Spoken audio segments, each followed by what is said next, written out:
Hi, I'm Jean-Baptiste Vautier, co-founder of the Vautier Family Office, board member of companies that include Pershing Square and Howard Hughes Holding, and a private investor.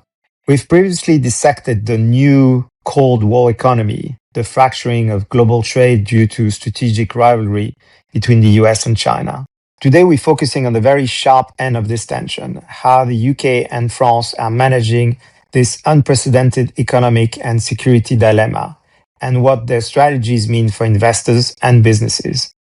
The UK has responded to the duopoly with a strong emphasis on risk mitigation and national security. The UK has expanded its definition of security to include economic realms called Securonomics. This means actively shoring up supply chain resilience and protecting critical infrastructure, even if it comes at a higher price than the cheapest outsourced option. While broadly aligned with the US on the security threat posed by Beijing, the UK must define its own economic interest. It can't afford to fully decouple from China, as it's a major trading partner, but it must prioritize the integrity of its data and technology. Despite maintaining strong professional services and tech sectors, the UK faces challenges with lagging private investment and a growing productivity gap compared to continental Europe and the US.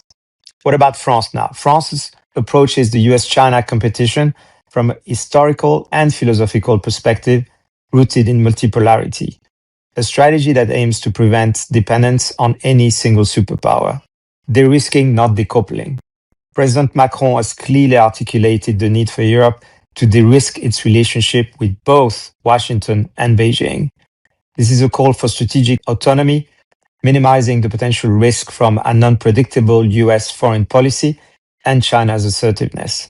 France views China as an economic competitor, an indispensable partner on major global issues such as climate change. Its strategy is to maintain pragmatic engagement and avoid making China an enemy, keeping the lines of communication and commerce open. France is strategically supporting sectors vital to its sovereignty and future growth, such as its defense industry and new green technologies. This state-backed industrial policy provides clear signals and support for domestic investment, offering a contrast to the UK's more market-driven approach. The diverging strategies of the UK and France are a roadmap for capital allocation in the new Cold War economy. Investment returns are increasingly dictated by government policy. Focus on defense contractors, localized manufacturing, and technology companies that facilitate data sovereignty and domestic supply chain control. The inflationary pressure from friendshoring is permanent. Successful businesses will find ways to innovate around this reality, not simply wait for costs to revert to pre-pandemic levels. The necessity for a strong independent voice will push the EU to accelerate economics and regulatory convergence. So in conclusion, the UK and France are defining the European response to the global fracture caused by the US-China duopoly. UK is leaning into the security alliance, accepting the cost of Securonomics, while France is pushing for strategic autonomy, refusing to be fully absorbed into any one market. For businesses and policymakers, the message is clear. The global map is being redrawn.